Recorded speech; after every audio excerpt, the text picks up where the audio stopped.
Това е градината отзад. След като сме я покрили с платна.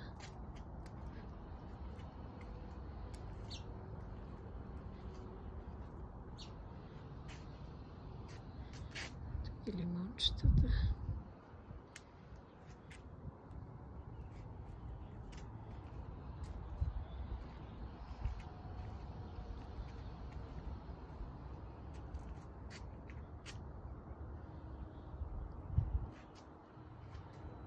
Това е слънкинята.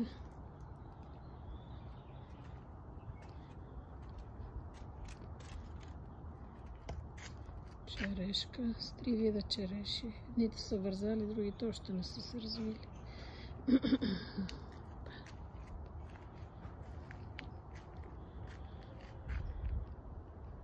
Това е райската ябълка.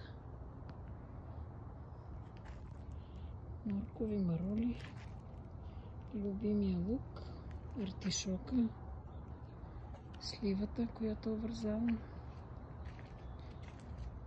централното авокадо, алоа искам да кажа.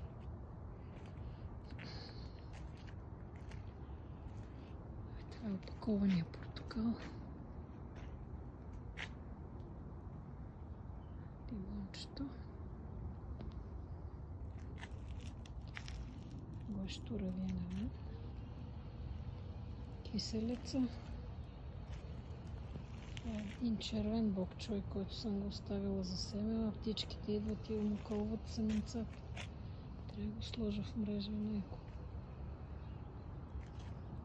Тук са засадени доматите, клетките. Тук има тиквички и краставички и щавляк. Его е стария щавляка оставен да пусне семена. Часана.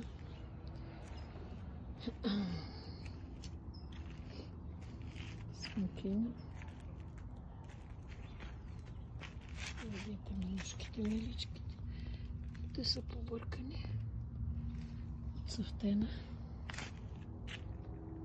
Его отдолу какво представлява? Като бежански лагер. Тук са алоата. Това е слънчоглед декоративен. И всичко тръгва сега. Ало, тук някой ми е счупил цветето му. Беше като топчица. Най-вероятно скункс. Това е друго портокалче. Тук съм насадила пипер.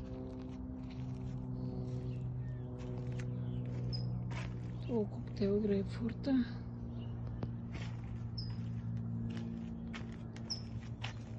Ето ги другите. Готови да зреят. Пелина. Има гарашки екран, естествено. Всеки момент ще цъфне. Това е нектарина.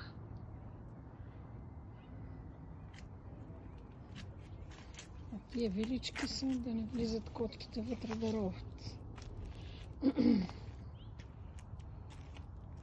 Само трябва да се поуправят.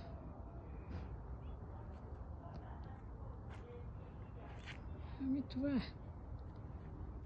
Ето отгоре как е станало. Сянката се мести. Слънцето то се мести и сянката е тя. Гледайте. Его артишока го чакаме всеки момент да изкара цветовете.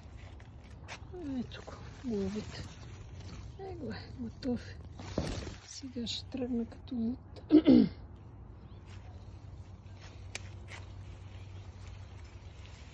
има други домати.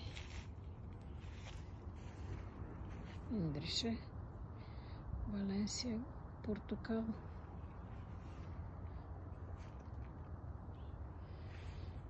Има още много работа по градината, обаче някой си заминаваме. Его е силантовото, малко спанак, праслук. И да завършим с любимите теменощчета.